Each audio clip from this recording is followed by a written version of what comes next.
Here I have XIAOMI Redmi K30S, and today I'm going to show you how to add fingerprint on this device. So first of all, open settings, and then you have to go to the passwords and security, fingerprint unlock.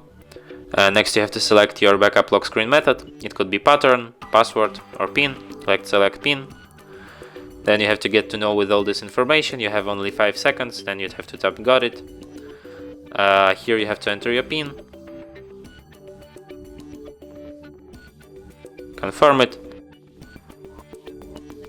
and what you have to do next is to tap fingerprint sensor, which is located here on the power button of your device. And what you have to do is to just tap it with your finger several times for it to remember your fingerprint.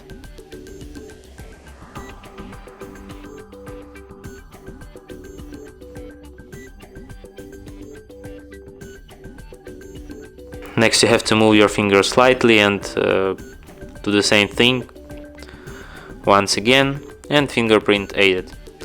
And now you can, for example, use it to unlock your phone without entering your password. And that's it. Thanks for watching. If you find this tutorial useful, don't forget to hit that like button and subscribe to our channel.